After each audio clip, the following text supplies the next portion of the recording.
যুবক, ফেসবুকের প্রত্যেকটা লাইক সম্পর্কে তোমাকে জিজ্ঞেস করা হবে, প্রত্যেকটা কমেন্ট আর প্রত্যেকটা শেয়ার নিয়ে জিজ্ঞেস করা হবে। মনে রাখো, কিছুর থেকে কিছু হইলেই তো হামলা পড়ো একসাথে একসাথে। রাজনৈতিক বিভেদ তৈরি হয়েছে কোনো কারণে।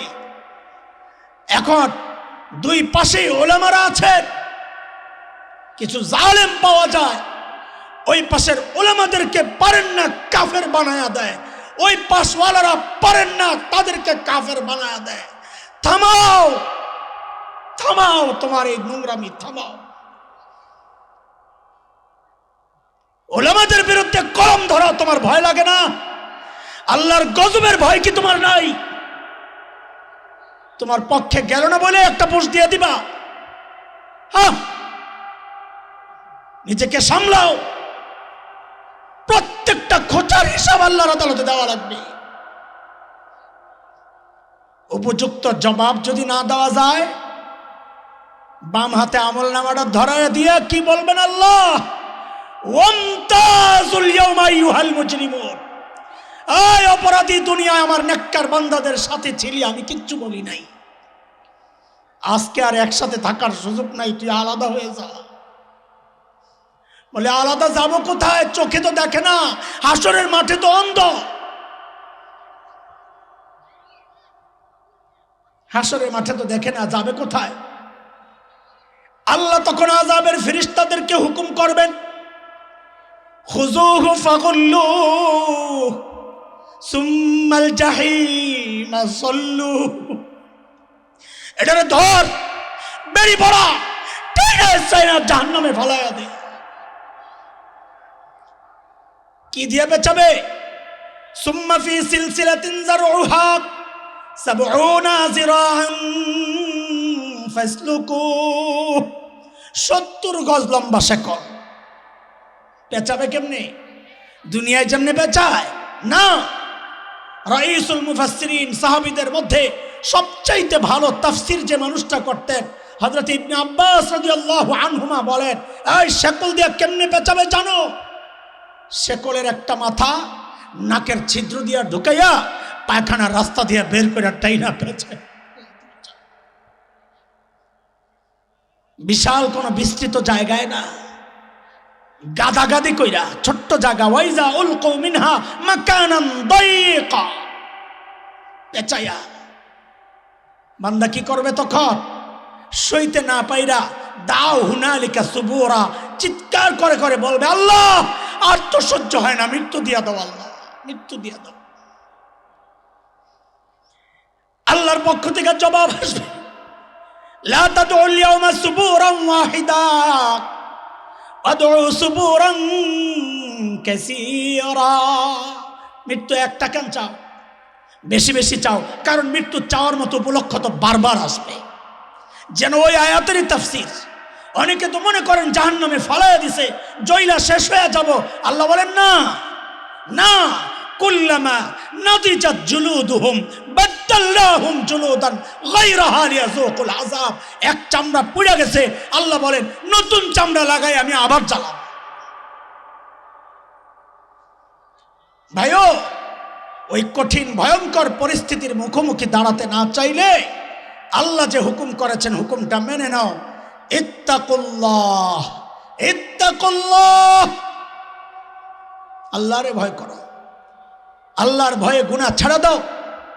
ওয়াল তানজুর নাফসুম মা কদ্দামাত লিগাত, নেকির পাল্লাটা যেন ভারী হয়, প্রয়োজনীয় আমল যা যা দরকার পুঁজি বানায় নাও, পুঁজি বানাও, গুনাহ ছাড়াও।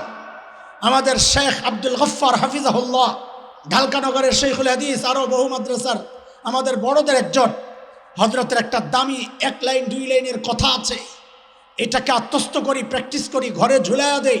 আমার সাথে আপাতত বলেন, নেকি যতই ছোট হোক, বলেন ছাড়ব না, গুনাহ যতই ছোট হোক করব না ইনশাআল্লাহ। এই কথার উপর আমল যদি হয় তো ওই যে ইত্তাকুল্লাহ আর ওয়াল তানজুর নাফসুম মা কদ্দামাত লিগাত, এটার উপর অটোমেটিক আমল হয়ে যাবে। হাসরে উঠলে দেখবো আমার নেকির পাল্লা ভারী হয়ে গেছে, গুনার পাল্লা খালি হয়ে গেছে ইনশাআল্লাহ। আল্লাহ তাআলা সাহাবাওয়ালা জিন্দিগি দান করেন, সাহাবিদের মতো কোরবানি দেওয়ার মানসিকতা আল্লাহ দান করেন, সাহাবিওয়ালা তাকওয়া দান করেন, সাহাবিওয়ালা ঈমান দান করেন। আল্লাহ বলেন, ইয়া আইয়ুহাল্লাযীনা আমানুত্তাকুল্লাহ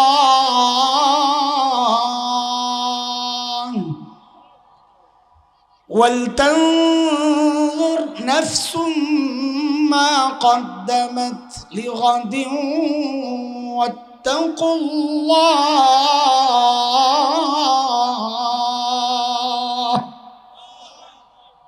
আল্লাহ বলেন, এক নাম্বার, ও ঈমানদারেরা, ইত্তাকুল্লাহ, আল্লাহকে ভয় করো। এক। দুই, ওয়ালতানজুর নাফসুম মা কদ্দামাত লিগাদ, প্রত্যেকটা মানুষের উচিত তার আখিরাত নিয়ে চিন্তা করা। আমার আখিরাতের পুঁজি কি, কামাই কি, সম্বল কি, আমি আমার মালিকের সামনে কি নিয়ে দাঁড়াবো। এই চিন্তা শুধু শ্রোতারা করবে বক্তাবাদ, মুরিদরা করবে পীর সাহেববাদ, কথা কন, মুসল্লি করবে ইমাম সাহেববাদ, শাগরেদরা করবে ওস্তাদবাদ। আল্লাহ বলেন প্রত্যেকটা মানুষের এই চিন্তা করা উচিত। বলে চিন্তা করি বলেই তো এই মজলিসে আসছি, নাকি না অন্য কোনো ধান্দা আছে? খিচুড়ি নাই, জিলাপি, আলহামদুলিল্লাহ। বলেন খিচুড়িওয়ালা মাহফিলে আমরা যাই না নাকি? বলেন আরে আমরা না, আপনাকে কথা কই, যেই মাহফিলে খিচুড়ির আয়োজন হয় মাহফিল আর মাহফিল থাকে না রে ভাই, ওটার মধ্যে একটা ওরস ওরস ভাব আসে, আমাদেরও কথা বের হয় না। কেন জানেন? শ্রোতা সামনে যা বসা, একটা সন্দেহের মধ্যে থাকি, যারা আছে ওরা কি বয়ান শোনার কাস্টমার না খিচুড়ির কাস্টমার, আল্লাহ জানে। কথা আসে না।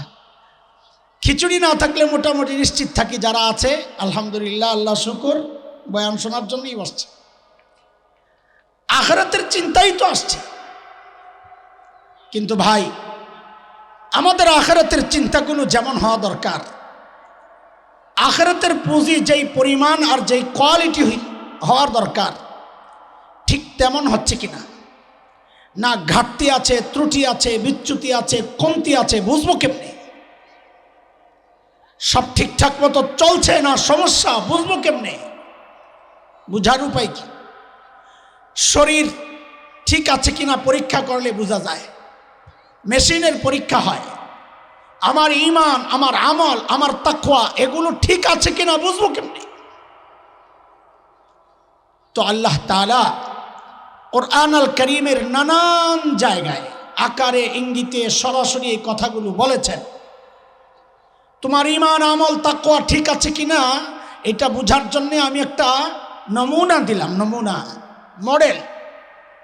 তারা হচ্ছেন আল্লাহর নবীর সাহাবী, সাহাবায়ে কেরাম রিদওয়ানুল্লাহি আলাইহিম আজমাইনরা। যে তুমি তোমার ঈমানকে সাহাবীর ঈমানের সাথে মিলাও, যদি ঈমান মিলে তো বুঝবা তোমার ঈমান ঠিক আছে, যদি না মিলে বুঝবা ভেজাল আছে, ঠিক করেন। কার কথা? এই একটু কথা বলা লাগবে, কার কথা?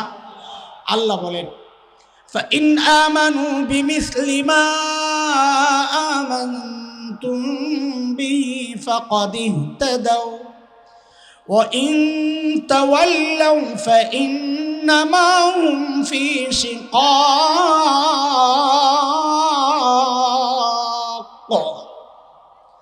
বলে তুমি তোমার তাকওয়াকে সাহাবীর তাকওয়ার সাথে মিলাও। কেন সাহাবীর তাকওয়ার সাথে মিলাবো? এটা একটু বুঝেন না, কেন মিলাবো ভাই? একটু বলেন তো, ওলামারা আছেন অনেক, যিনি পড়ান বোর্ডের পরীক্ষায়, পরীক্ষা কি ওই উস্তাদ নেন না অন্যরা নেন? বলেন, অন্যরা নেন। আল্লাহও যেন এমনটা বলেছেন। আমার নবীর সাহাবীকে তাকওয়া তো পড়াইছেন নবী, তাকওয়া শিখাইছেন নবী, কিন্তু ওদের তাকওয়ার পরীক্ষা নিছি আমি আল্লাহ। কে কে?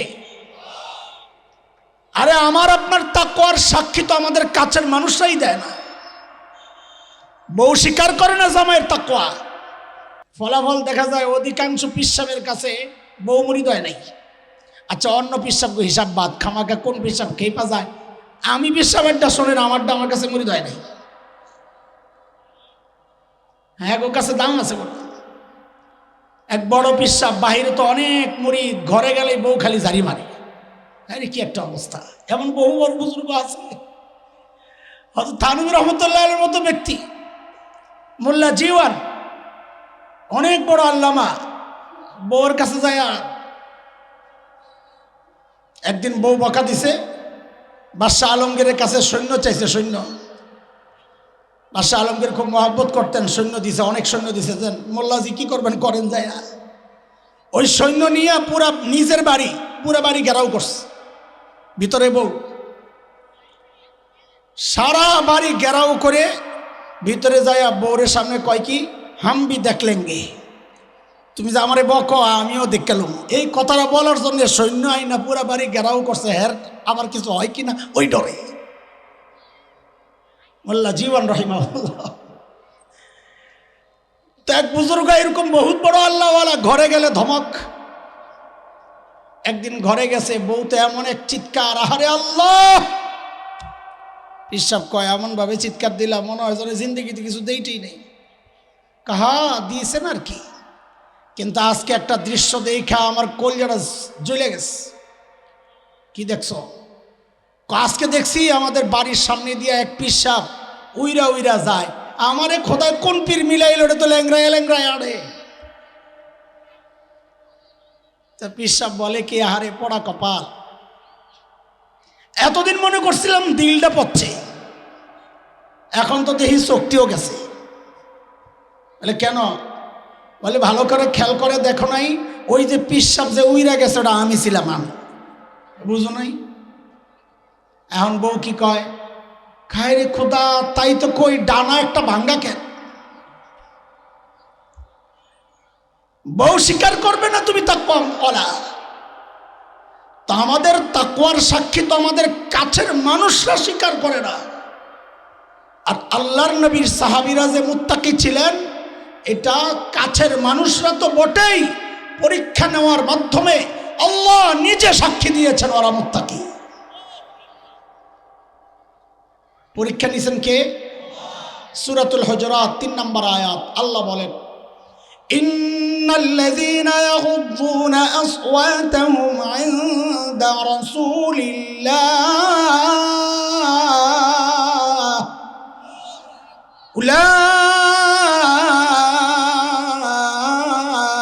উলাইকাল্লাযীনা ইমতাহানাল্লাহু কুলুবাহুম লিত্তাকওয়া লাহুম মাগফিরাতুন ওয়া আজরুন আযীম।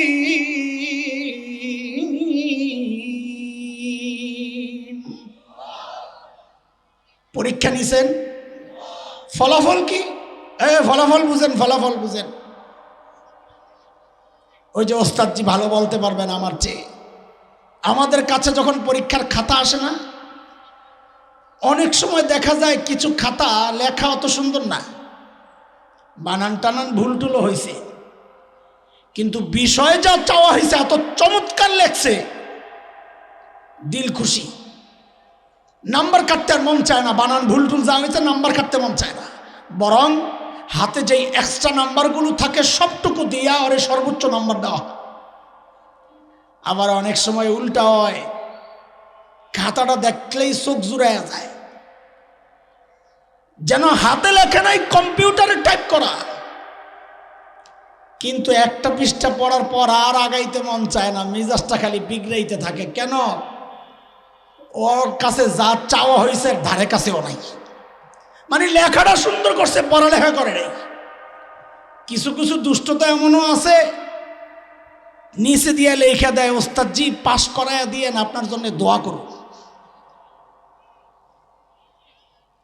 ও ভাই শুনেন শুনেন, সাহাবীদের জীবনটাও যেন এমন, কারো কারো কিছু ভুল টুল হয়েছে আর কি, বানান ভুলের মতো, কিন্তু আল্লাহ আল্লাহর রাসূলের আনুগত্যের বিষয়ে তারা এতটা চমৎকার দেখিয়েছেন, কিয়ামত পর্যন্ত তাদের মতো করে আর কেউ দেখাতে পারবে না। আল্লাহ আমি খুশি হয়ে গেছি, রাদিয়াল্লাহু আনহু আমি খুশি হয়ে গেছি। এই জন্য ওই যে বানান ভুল টুল কিছু হয়েছে যে নাম্বার কাটি নাই, কি করছেন? কয় লাহুম মাগফিরা, ভুল যা হয়েছে মাফ করে দিস। নাম্বার কত? আজরুন আযীম, সর্বোচ্চ নাম্বার। আহা, হুবহু তর্জমা করতেছি না, আবার ভুল ধরেন না, ওস্তাদ জি আছে, অসুবিধা নেই। ভাব ভাব ভাব অর্থ শোনাইতেছি। দোস্ত, আমাদের এই সমাজের কিছু দুষ্ট লোক আছে, খায়া দেয়া কাম কাজ নাই, বৈশা বৈশা সাহাবীদের দোষ তালাশ করে, সাহাবীদের খুদ বের করতে চেষ্টা করে। খবরদার, মনে রেখেন একটা কথা, যার জবান সাহাবীদের বিরুদ্ধে চলে, যার কলম সাহাবীদের বিরুদ্ধে চলে, দুনিয়ার মানুষের সামনে তুমি বহু বড় আল্লামা হইতে পারো, কিন্তু মনে রেখো এই হক্কানি উলামাদের কাছে তোমার পরিচয় তুমি নষ্ট, তুমি ভ্রষ্ট, তুমি গোমরা, তুমি পথভ্রষ্ট। আল্লাহ যাদেরকে মাফ করেছেন তাদেরকে নিয়ে কথা বলার পোড়া কপাল তুই কে রে? পোড়া কপাল তুই কে? খবরদার, এই জায়গায় জবান বন্ধ, ইনশাআল্লাহ মনে থাকবে, ইনশাআল্লাহ। তো এইবার বলেন ঠিক করে, আমাদের আমল কাদের সাথে মিলাইতে হবে? মনে আসেনি পিছনের কথা, হারায় যায় না, কাদের সাথে? আচ্ছা, যদি মিলে পাবো কি? এত কষ্ট করে যে মিলাইবেন, পোষাইতে হইব না? হ্যাঁ, তো চলেন আল্লাহকে জিজ্ঞেস করি, আল্লাহ দিবেন কি? সূরা তাওবা 100 নম্বর আয়াত, 11 নম্বর পারা, ঠিক দ্বিতীয় পৃষ্ঠায় আছে আয়াত। আল্লাহ বলেন কি দিব? ও দুনিয়ার মানুষ শুনে রাখো, কিয়ামত পর্যন্ত যাদের আমল সাহাবীর আমলের সাথে মিলবে, সাহাবীদেরকে আমি যা দিছি তাদেরকেও তাই দিব। কি দিছেন? সাহাবীদেরকে কি দিছেন? বলে দুই জিনিস। একটা হচ্ছে সন্তুষ্টির স্বীকৃতি, আরেকটা হচ্ছে জান্নাতের সুসংবাদ। কার কথা ভাই এটা? জোরে কোন? আল্লাহ বলেন, والسابقون الأولون من المهاجرين والأنصار والذين اتبعوهم بإحسان رضي الله عنهم ورضوا عنه وأعد لهم جنات تجري تحتها الأنهار خالدين فيها أبدا ذلك الفوز العظيم।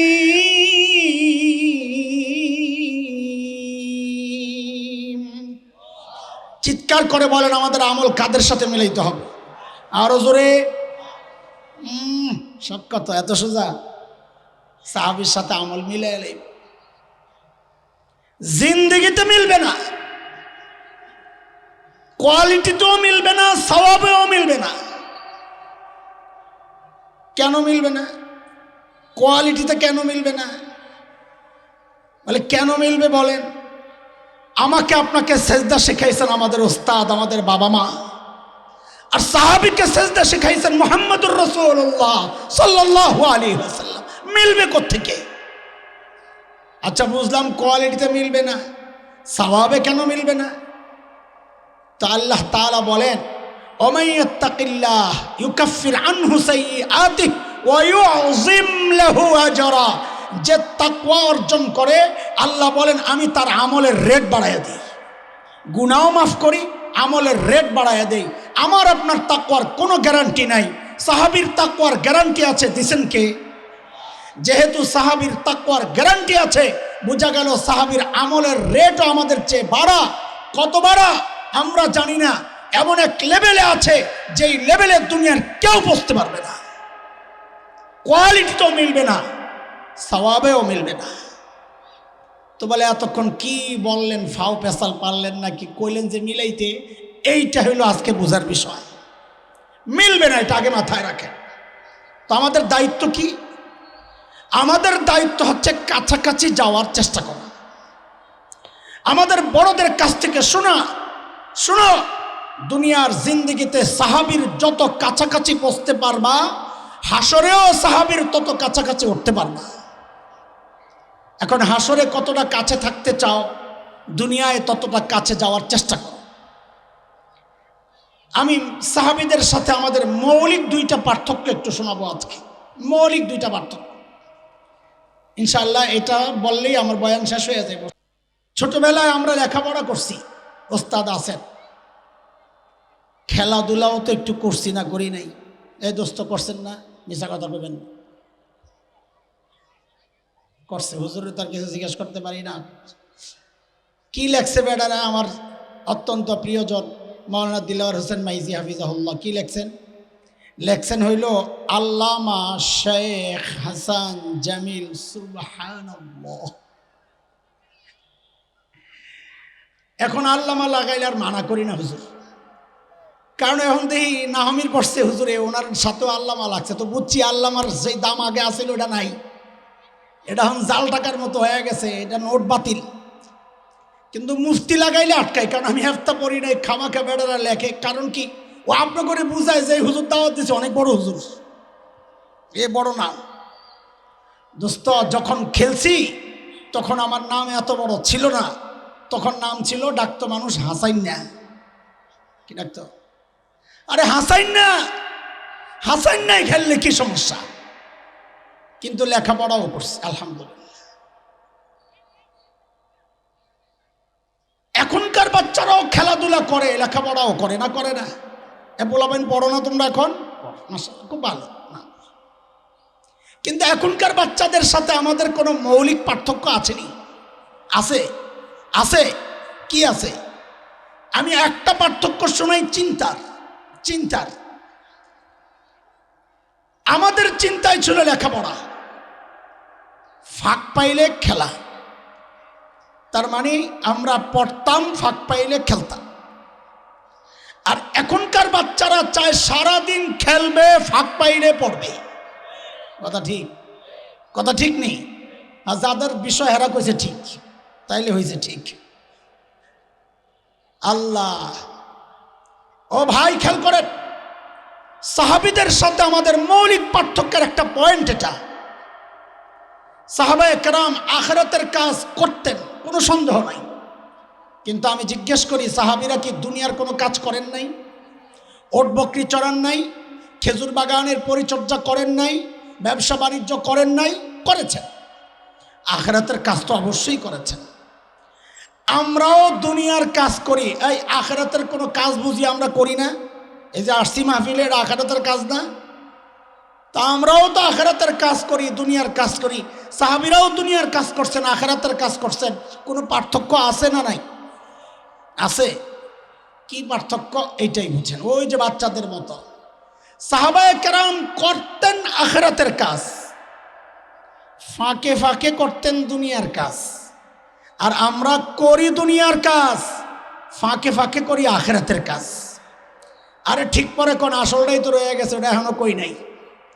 সাহাবায়ে কেরাম আখিরাতের কাজের ফাঁকে ফাঁকে যেই দুনিয়ার কাজ করতেন, ওই দুনিয়ার কাজটাকেও সুন্নত তরিকায় কইরা ওই দুনিয়ার কাজটাকেও ইবাদত বানায়া টোটালটা আখিরাত বানায়া ফেলতেন।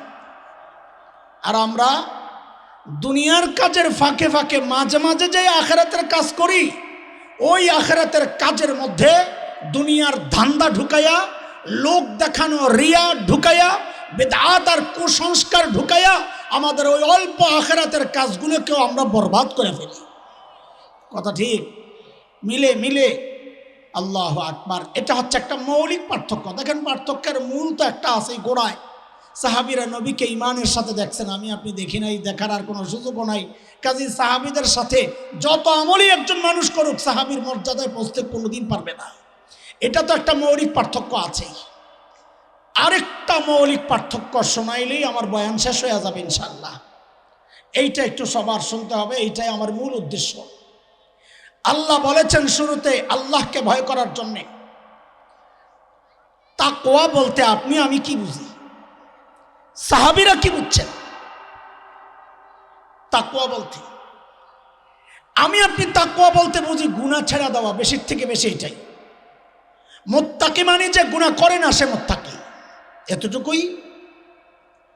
কিন্তু সাহাবীরা তো গুনাহ করেন নাই, করতেন না। দুই চারটে হয়ে গেলে মাঝে মাঝে এমন তওবা করছেন, মর্যাদা আগে ছিল 12 নম্বরে, এমন কান্নাকাটি দিয়েছেন, এখন আগে করছে 5 নম্বরে। নেকি ছাড়ার তো প্রশ্নই আসে না। তো তারা তাকওয়া বলতে কি বুঝছেন এইটা একটু শুনি। আমি আপনি তাকওয়া বলতে কি বুঝি, সাহাবী তাকওয়া বলতে কি বুঝছেন, এই পার্থক্যটা একটু শুনেন। তার আগে আমাকে একটু জবাব দেওয়া লাগবে, তাহলে আমার কথা আগে নেওয়া সহজ হবে, সংক্ষেপে দৌড় মারা যাবে। বলেন তো, আল্লাহর নবী সাল্লাল্লাহু আলাইহি ওয়াসাল্লামের সবচাইতে প্রিয় মানুষ কে ছিলেন? আবু বকর রাদিয়াল্লাহু আনহু। মাশাআল্লাহ। আর কোনো মতামত আসেনি আপনাকে? একমত হয়ে গেছেন? হায়, আমরা হুজুররাই পারলাম না একমত হইতে, আপনারা হয়ে গেছেন না? মাশাআল্লাহ, এটা তো ভালো লক্ষণ, আল্লাহ কবুল করেন। আমি তো চাইছিলাম চিপা দিয়ে দৌড় মারতে, এখন তো আপনারা যেই জবাব দিচ্ছেন এখন তো আমার হাদিস শোনাই দিব। ও একটা কইছে মা আয়েশা, মাশাআল্লাহ। খেয়াল করেন তো একটু, এক যুদ্ধ, বুখারীতে আসছে রিওয়ায়াত, যাতুস সালাসিল যুদ্ধের নাম। আল্লাহর নবী সাল্লাল্লাহু আলাইহি ওয়াসাল্লাম এই যুদ্ধে অংশগ্রহণ করেন নাই। সেনাপতি বানাইছেন হযরতে আমর ইবনুল আস রাদিয়াল্লাহু আনহু। সৈন্য সংখ্যা ৩০০। কত ভাই? সেনাপতি আমর ইবনুল আস শত্রু এলাকায় পৌঁছার পর বুঝলেন শত্রুদের যেই সংখ্যা, এই ৩০০ নিয়ে লড়াই করা রিস্ক হবে। তিনি মদিনায় খবর পাঠাইছেন আরো কিছু সৈন্য চেয়ে, যে আরো সৈন্য লাগবে।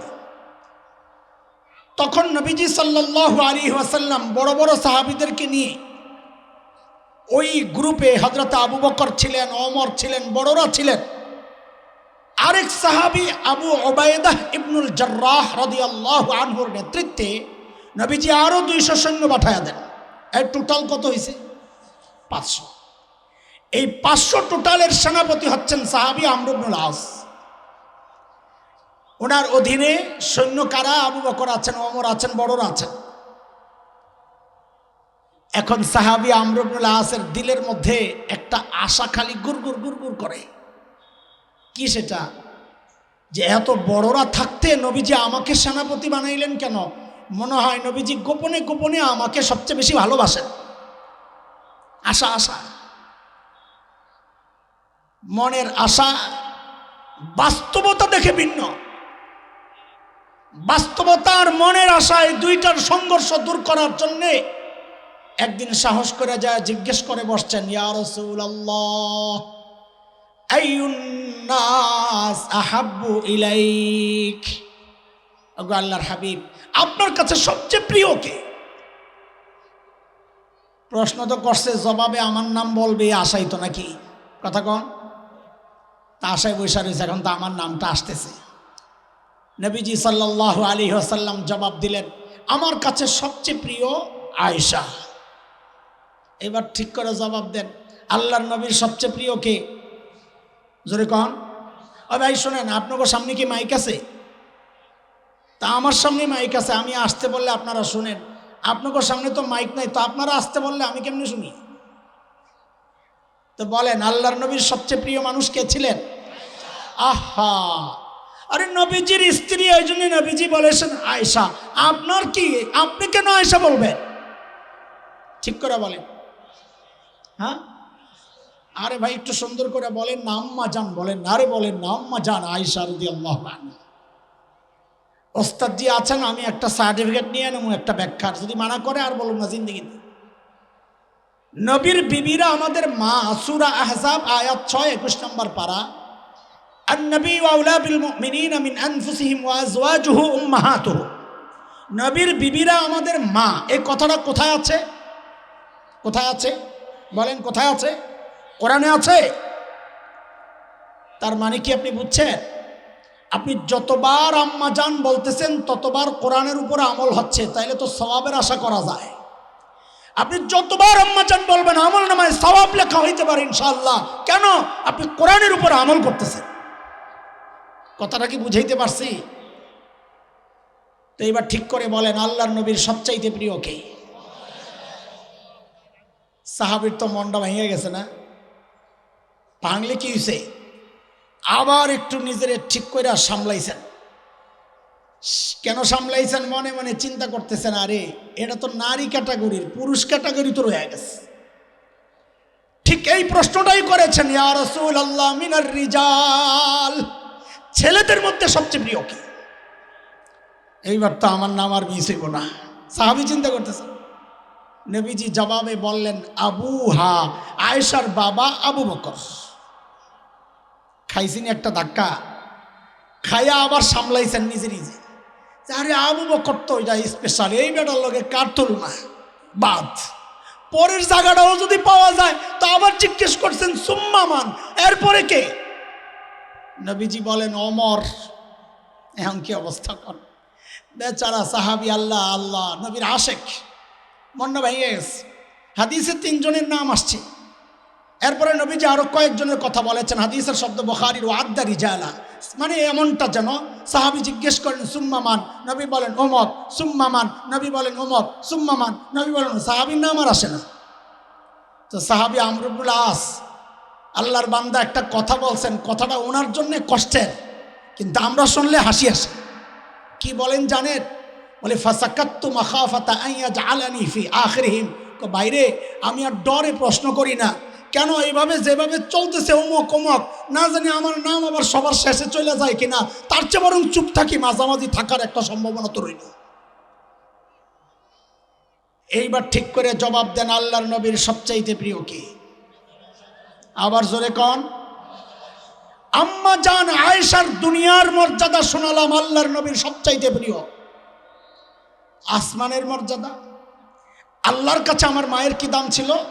চলেন আরেকটা হাদিস শোনেন, বুখারীর রিওয়ায়াত। ওস্তাদ জি আছেন, হাদিস শোনায় দিই আপনাকে।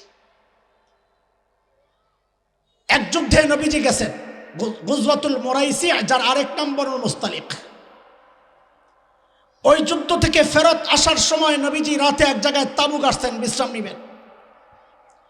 শেষ রাতে একজনকে ডেকে পাঠালেন, সবাইকে ওঠাও, প্রস্তুত হতে বলো, কাফেলা রওনা দিবে। নবীজির একটা অভ্যাস ছিল, সফরে একজন বিবিকে সাথে রাখতেন।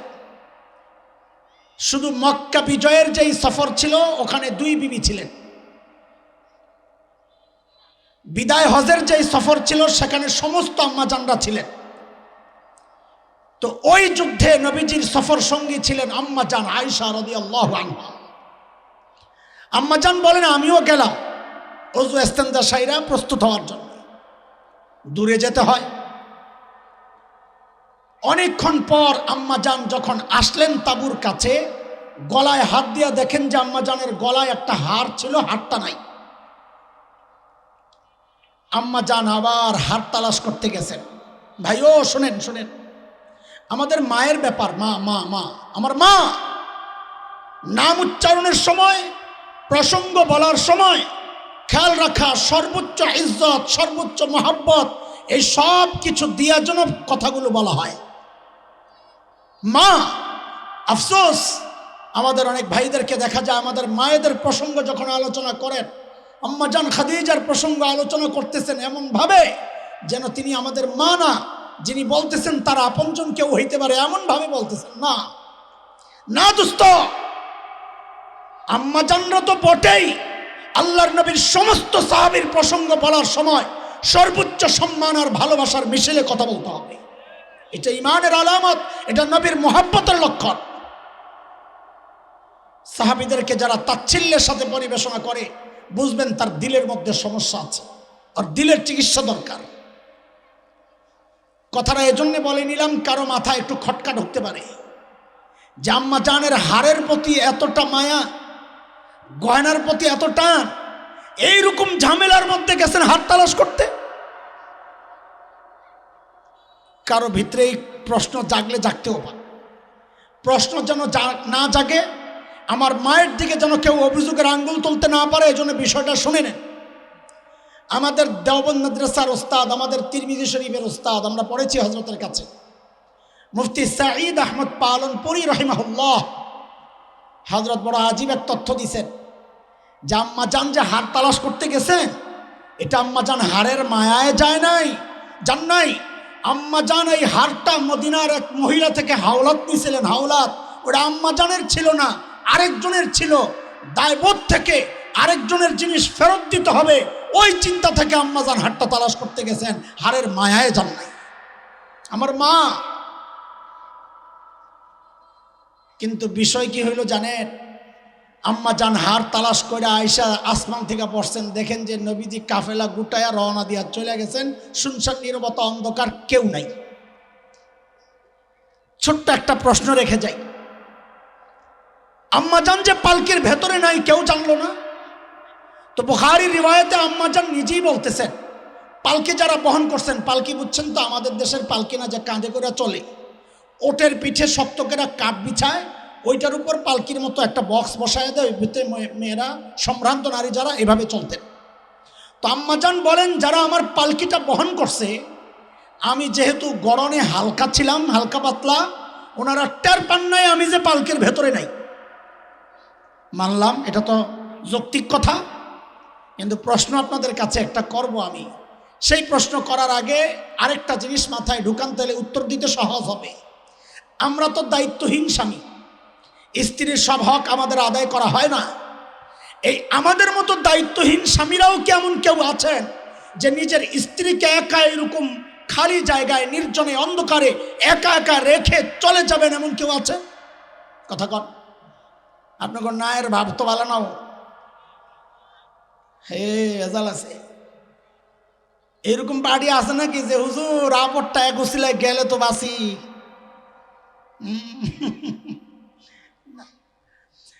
আমাদের মতো স্বামীরাই তো মেয়েকে, স্ত্রীকে একা রেখে যাব না। নবীজি দায়িত্বহীন স্বামীর তো প্রশ্নই আসে না। আমার নবী তো মানব ইতিহাসের সবচাইতে দায়িত্বশীল স্বামী, সবচাইতে। সেই নবীজি তার স্ত্রীকে একা রেখে চলে গেলেন যে, এইবার জবাব দেন, আম্মাজান পালকির ভেতরে নাই, বহনকারীরা জানতেন না, নবীজি জানতেন না? জানতেন না বলেন তো? জানতেন। জানা সত্ত্বেও রেখে গেছেন, তার মানে আপনি আমার নবীর অভিযোগ দিতে চান আপনি দায়িত্বহীন স্বামী? নওজুবিল্লাহ, নওজুবিল্লাহ। বলেন নবীজি জানতেন না? জানতেন না? বুঝা শুনে বলেন, জোরে কও। জানতেন না, আমিও বিশ্বাস করি জানতেন না। এইবার কর, জানতেন না? জানতেন না? জোরে বলেন, জোরে বলেন, জানতেন না? জানতেন না? তো এই কথাটাই তো আমাদের ওলামারা বলেন, তো আপনারা আবার ওয়াহাবি কয়ে গালি দেন কেন যে নবীজি গায়েব জানতেন না? কোন সিবা দিয়ে ঢুকছি টারবেন নাই না? নবীজি যদি গায়েব জানতেন, নবীজি স্ত্রীকে রাইখা যেতে পারতেন না। নবীজি কেন গেছেন? কারণ নবীজি গায়েব জানতেন না। গায়েব শুধু জানেন কে? যাই হোক, এক প্রসঙ্গ কথাটা বলে ফেললাম, চিপার কথা বাইর করলাম। নবীজি চলে গেছেন, আম্মা জান আসছেন, জায়গায় বসছেন, জায়গায় ঘুমায় গেছেন। নবীজির আরেকটা নিয়ম ছিল, সুন্নাহ, সফরে যখন বের হতেন সবাই চলে গেলে একজনকে পেছনে রেখে আসতেন। কেন? সবাই যাওয়ার পর চেক করবে কিছু রয়ে গেল কিনা। এই জমানায় এই সুন্নত মানা বড় জরুরি। এয়ারপোর্টে আসলেই খালি বলে হুজুর কাম একটা হয়েছে। কি হয়েছে? চার্জারটা ফালাই আইছি। আমি নবীর ওই সুন্নত মানলে আর এই চার্জার ফালাই আর আসা লাগতো না। খালি চার্জার রয়ে যায় এখন, না পাওয়ার ব্যাংক রয়ে যায়।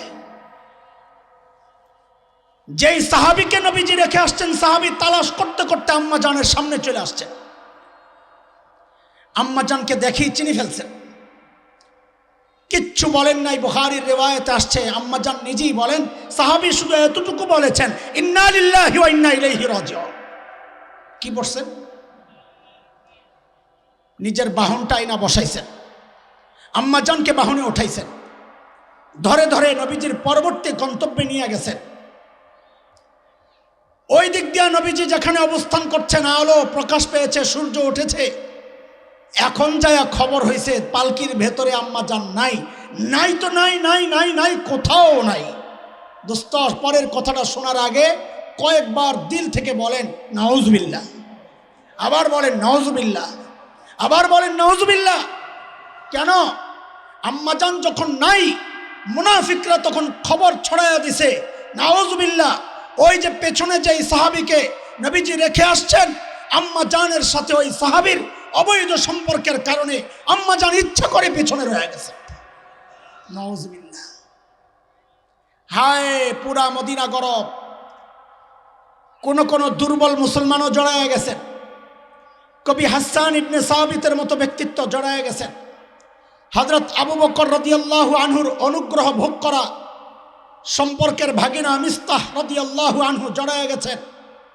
নবীজির এক শালিকা আম্মা জান যায়নাব বিনতে জাহাশ রাদিয়াল্লাহু আনহার আপন বোন হামনাহ বিনতে জাহাশ রাদিয়াল্লাহু আনহা জড়ায় গেছেন। পুরা মদিনা গরম। 1 মাস পর্যন্ত এই আলোচনা চলছে চলছে চলছে। আম্মা জান কিছুই জানেন না। কেন জানেন না?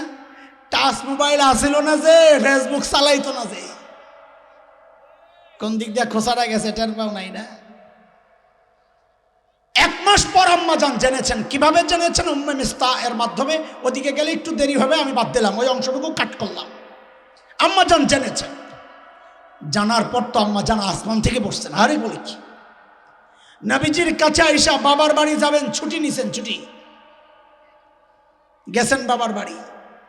বাবা আবু বকর, মা উম্মে রোমান রাদিয়াল্লাহু আনহুমাকে যা জিজ্ঞেস করতেছেন, এমন একটা আওয়াজ চলতেছে, আপনারা জানেন কিছু? না জানি। মতামত কি? আল্লাহ জানেন। আবু বকর তো আর আমাদের মতো বাপ না। আমাদের মতো বাপ হইলে বলতো 1 মাস হয়ে গেল তোর জামাই এখনো কোনো সিদ্ধান্ত নেয় না, ওই জামাই ভাত খাওয়া লাগবে না এবার। তিনি তো আবু বকর। নবীজি যেখানে চুপ, আবু বকর কথা বলতে পারেন না, তিনি তো আবু বকর। আম্মা জানের মনটা একেবারে ভেঙে গেছে। 3 দিন 3 রাত খাওয়া নাই, ঘুম নাই, শুধুই কান্না করেছেন, চোখের পানি শুকায়। 3 দিন পর নবীজি আসছেন আবু বকর রাদিয়াল্লাহু আনহুর বাড়িতে। নবীজির এক কথায় আম্মা জানের কলিজাটা খান খান হয়ে গেছে। নবীজি বলেন কি, আয়েশা যদি ভুল করে থাকো আল্লাহর কাছে মাফ চাও। হায় হায়, আম্মা জান এই কথায় এতটা কষ্ট পাইছেন। আম্মা জান কষ্টে একটা কথা বলেছেন কি, যে আমি যদি এখন সত্য বলি আমি কিছুই করি নাই, আপনারা বিশ্বাস করবেন না। আর যদি মিথ্যা বলি হ্যাঁ করছি, তো বিশ্বাস করবেন। তো আপনাদের সাথে আমার কথা বলার দরকার কি? আমার জন্য আমার আল্লাহই যথেষ্ট। এর মধ্যে নবীজির উপর ওহী নাজিল হওয়া শুরু হয়েছে, কোরআন নাজিল হইতেছে। চেহারা দেখলে বোঝা যাইত, চোখ লাল হয়ে যেত, রক ফুলে যেত। আম্মা জানের নিজেরই বর্ণনা আসছে বুখারীর শুরুতে, ওয়াইন্না জাবিনাহু লা ইয়াতাফাসসাদু আরাকা, ঘেমে একদম কপাল ভিজে যেত, চাপ, ওহীর চাপ, খরখর আওয়াজ হইতেছে। সবাই বুঝতেছেন ওহী নাজিল হইতেছে। ওহী নাজিল হওয়া শেষ, নবীজির ঠোঁটে মুস্কি হাসি, নবীজি মিটি মিটি হাসতেছেন। কেন অদস্ত, কেন? আমার মায়ের আসমানের মর্যাদা শোনাইতেছি আপনাদেরকে। আল্লাহ তাআলা আমার মায়ের পবিত্রতায়, আমার মায়ের পক্ষ নিয়া কোরআন আল কারীমের 1টা 2টা 3টা 4টা 5টা না, আমার মায়ের পক্ষে আল্লাহ তাআলা কোরআন আল কারীমের 10টা আয়াত নাজিল করেছে। কয়টা? কয়টা? এর মধ্যে একটা আয়াত তো আমি দেখলেই ডর লাগে। আরে ওই সাহাবীরা কেমনি নিছেন এটারে? আল্লাহ তাআলা সাহাবীদেরকে নিয়মিত ধমকাইতেছেন, ধমকাইতেছেন, শাসাইতেছেন। কি বইলা? ফালাউলা ইয সামি'তুমুহু কুলতুম মা ইয়াকুনু লানা আন নাতাকাল্লামা বিহাযা সুবহানাক হাযা বুহতানুন আযীম।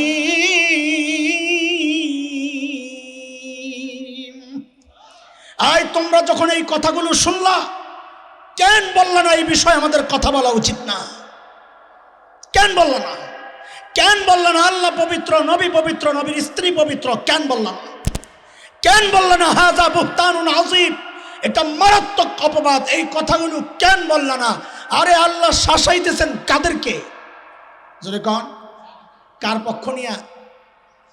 কার পক্ষ নিয়া? আমার মায়ের পক্ষ নিয়া। আমার মায়ের মর্যাদা দুনিয়াতে নবীর সবচেয়ে প্রিয়, আসমানওয়ালার কাছে এই অবস্থা। আমার মায়ের মর্যাদার কথা যদি বসে বসে হাদিস থেকেই শুধু বলতে থাকি তো রাত শেষ হবে। শেষ একটা কথা বইলে আমি আমার মূল প্রসঙ্গে চলে যাব। আমাদের মূল প্রসঙ্গ ছিল কি? সাহাবীর তাকওয়া আর আমাদের তাকওয়ার পার্থক্যটা কি? ওই মূল পয়েন্ট ঠিক রেখেন, পরে আসতেছি ইনশাআল্লাহ। আগে সাহাবী চিনে এলই। আমার মা আম্মা জান আয়েশা, নবীজির মৃত্যুর যে হাদিসগুলো বুখারীতে আসছে, ওই অধ্যায়ে আম্মা জানের একটা হাদিস আসছে, আম্মা জান তিনটা বিষয় নিয়ে গর্ব করতেন। কয় বিষয়? এক নম্বর বিষয় হচ্ছে নবীজি তো এক এক রাত এক এক স্ত্রীর কাছে কাটাতেন। শেষ সময় যখন খুব বেশি অসুস্থ হয়ে গেছে, শেষ সপ্তাহ, যার কাছেই যান, এর আগের সপ্তাহ 15 দিন আগের, কেউ বলছেন 12 দিন আগে থেকে, যার কাছেই যান শুধু যায় জিজ্ঞেস করেন আগামীকাল আমি কার কাছে থাকবো। নবীজির এই আকুতি সবাই বুঝে নিছেন যে নবীজি আম্মা জান আয়েশার কাছে থাকতে চাচ্ছেন। সব বিবিরা একমত হইয়া জানাইয়া দিছেন, ইয়া রাসূলুল্লাহ, আমরা আমাদের দিনগুলো বোন আয়েশাকে দিয়ে দিলাম, আপনি শেষ সময়টা আয়েশার কাছে কাটান। দিয়ে দিছেন। তো নবীজি আম্মা জানের কাছে থাকা শুরু করলেন শেষ সপ্তাহে। আম্মা জান একটা কথা বলতেন গর্ব করে, হাদিস তো হইল নবীরা যেখানে ইন্তেকাল করেন ওনাদের কবর ওখানেই হয়। কথার কথা, নবীজি যদি সোমবার ইন্তেকাল না করে শুক্রবার ইন্তেকাল করতেন, তো শুক্রবারের দিনটা নিয়ম অনুযায়ী যেই বিবির ছিল ওই বিবি আজীবন করতেন সিস্টেম মতো যদি আসতেন নবী, তো আমার ঘরে তো নবীজির ইন্তেকাল হইতো, আর আমার ঘরে নবীজির কবর হইতো রওজায়ে আতহার।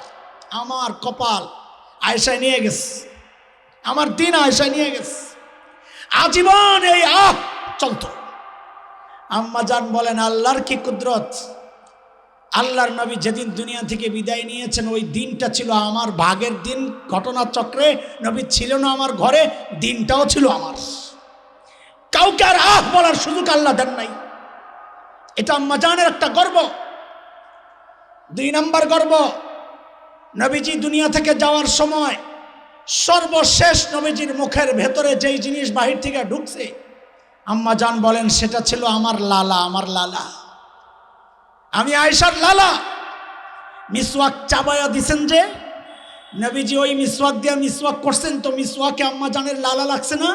ওই লালা নবীর লালার সাথে মিক্স হইয়া ওই ভিতরে গেছে, নবীজি সর্বশেষ বাহির থেকে ভিতরে গেছে আম্মা জানের লালা। 3 নম্বর গর্ব, বুখারীতে আসছে, আম্মা জান বলেন নবীজি শেষ নিঃশ্বাস ত্যাগ করেছেন কোথায় জানো? বাইনা হাকিনাতি ও দাকিনাতি, এই যে বুকের উপরের যে একটু গর্তের মতো জায়গা এইটা, আর এই নবী এই থুতনি, আম্মা জান বলেন আমার থুতনি আর আমার বুকের এই উপরি ভাগ, এই দুইটার মাঝখানে নবীজি মাথাটা রাইখা দুনিয়া থেকে শেষ বিদায় নিয়েছেন। কতটা আন্তরিক ছিলেন এই মা আয়েশা, আম্মা জান আয়েশা। এত বড় ব্যক্তিত্ব, কি মনে হয় আপনাদের জীবনে কিছু গুনাহ করেছেন? কথা বলেন, কোন নেকি ছুটেছে মনে হয় আপনাদের? তাইলে মর্যাদা এখানে বসতে পারতেন? সেই মা একদিন তাহাজ্জুদে দাঁড়াইছেন। যুবক খেয়াল করো, ওলামা তলাবা সবাই খেয়াল করে। আমি কিন্তু শুরুতে বলেছি ওয়াজ কিন্তু আমি আমার নিজেকে করতেছি, মনে আছে? মনে আছে? পরে যারা আসতে এরা তো শুনেই নাই, মনে থাকবে কোথেকে মিশা কথা কয়। আপনাকে মনে আছে তো? বয়ান কার চলতেছে? আমাকেই চলতেছে, আমার চিকিৎসা হচ্ছে। আম্মা জান তাহাজ্জুদের নামাজে দাঁড়াইছেন।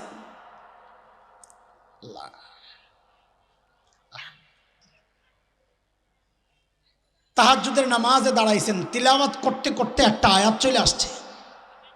কি আয়াত? ওয়াবাদা লাহুম মিনাল্লাহি মা লাম ইয়াকুনু ইয়াহতাসিবুন। এই আয়াত পড়তেছেন আর কাঁদতেছেন আম্মা জান। কখনো অর্ধেক পরে ঢুকরে কেঁদে ওঠেন, আবার শুরু করেন, আবার কান্না করেন, আবার শুরু করেন, আবার কাঁদেন। আয়াতও শেষ হয় না, নামাজও শেষ হয় না, রাত তো শেষ হয়ে যাচ্ছে, আম্মা জান দাঁড়ায় দাঁড়ায় কাঁদতেছেন। ভাইও, কি আছে এই আয়াতের মধ্যে যে আম্মা জান কাঁদতেছেন? আমি তো হাফেজ, কত শত হাজার বার এই আয়াত পড়ছি, কোনোদিন আমাকে একটুও প্রভাব সৃষ্টি করে নাই। হ্যাঁ, এই গল্প পড়ার পর থেকে আয়াত দেখলে ডর লাগে। কি আছে আয়াতে? আম্মা জান কেন কাঁদতেছেন? আল্লাহ বলেন কি? ওয়াবাদা লাহুম মিনাল্লাহ, হাসরের মাঠে আল্লাহর আদালতে আল্লাহর পক্ষ থেকে কারো কারো এমন পরিচয় প্রকাশ পাওয়া যাবে মা লাম ইয়াকুনু ইয়াহতাসিবুন, যার কল্পনাও সে দুনিয়াতে করে নাই। দুনিয়ায় চিন্তা করছে আমি তো হাজি, হাসরে উঠা দেখে আল্লাহ পাজিদের সাথে দাঁড় করায় রাখছে। দুনিয়ায় তো চিন্তা করছে আমি তো আলিম, হাসরে উঠা দেখে আল্লাহ জালিমদের সাথে দাঁড় করায় রাখছে। আম্মা জান কাঁদতেছেন এই আয়াত পড়ে কেন? আম্মা জান কাঁদতেছেন এই ভেবে, আহারে দুনিয়ায় তো আমার পরিচয় আমি আবু বকরের কন্যা, দুনিয়ায় তো আমার পরিচয় আমি নবীজির স্ত্রী। হায় যদি না হাসরে দাঁড়ায়া দেখি আমার পরিচয় পাল্টায়া গেছে, আমারে আল্লাহ অপরাধীদের সাথে দাঁড় করায় রাখছেন, আমি কি করব? এই কান্না কার? নবীজির সবচেয়ে প্রিয় মানুষের। এই কান্না কার? যার পবিত্রতার সাক্ষী দিয়ে আল্লাহ 10টা আয়াত নাযিল করছেন। সেই মা কাঁদতেছেন, কোথায় হাসান জামিল, আমার কি হবে? ভাইও কোনদিন কে চিন্তা আসছে যে আল্লাহর আদালতে যখন যাব, প্রত্যেকের তো যাওয়া লাগবে না, যাওয়া ছাড়া কেউ বেঁচে যাব? আল্লাহর আদালত পার হইতে হবে না, হবে না? কারো কারো ব্যাপারে তো বলবে যাও যাও যাও যাও, আমল নামা ধরায় কব, যাও আমল নামা ধরায় কব, যাও। কিন্তু কারো কারো ব্যাপারে তো ভিন্ন আসবে। কোরআনে আসছে কাউকে কাউকে আল্লাহ থামায়া দিবেন, কি বইলা? ওয়াকিফুহুম ইন্নাহুম মাসউলুন, এর ধর, এর থামা, একে জিজ্ঞেস করতে হবে। ভাইও যাওয়ার সময় যদি ডাক দিয়ে বসেন আল্লাহ এই হাসান জামিলরা আটকা, ওরে জিজ্ঞেস করতে হবে ওর জীবন কেমনে কাটাইছে, ওর যৌবন কেমনে কাটছে। যুবক, ফেসবুকের প্রত্যেকটা লাইক সম্পর্কে তোমাকে জিজ্ঞেস করা হবে, প্রত্যেকটা কমেন্ট আর প্রত্যেকটা শেয়ার নিয়ে জিজ্ঞেস করা হবে। মনে রাখো, কিছু থেকে কিছু হইলেই তো হামলা পড়ো একসাথে একসাথে। রাজনৈতিক বিভেদ তৈরি হয়েছে কোনো কারণে।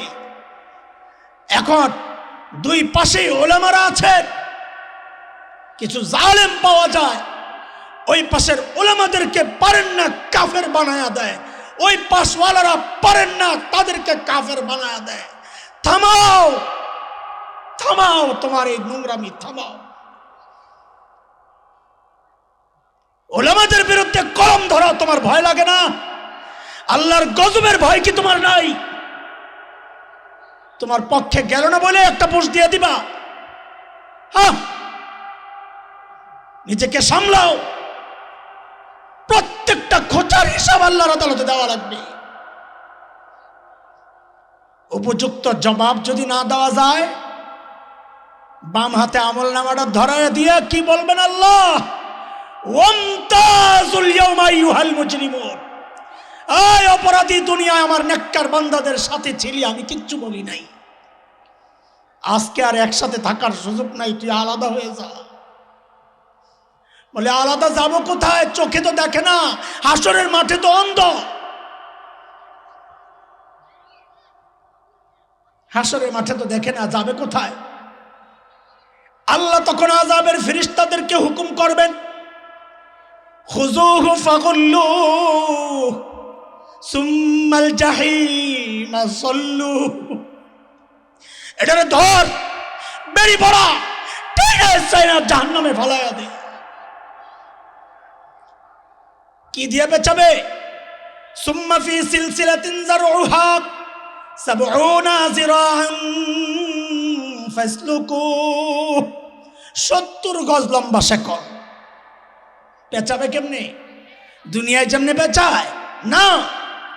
রাইসুল মুফাসসিরিন, সাহাবীদের মধ্যে সবচাইতে ভালো তাফসীর যে মানুষটা করতেন, হযরত ইবনে আব্বাস রাদিয়াল্লাহু আনহুমা বলেন, এই শেকল দিয়ে কেমনে পেঁচাবে জানো? শেকলের একটা মাথা নাকের ছিদ্র দিয়ে ঢুকাইয়া পায়খানার রাস্তা দিয়ে বের করে টাইনা পেঁচে। বিশাল কোন বিস্তৃত জায়গায় না, গাদাগাদি কইরা ছোট্ট জায়গা, ওয়াইজা উলকু মিনহা মাকানান দায়ীকা, পেঁচাইয়া। বান্দা কি করবে তখন?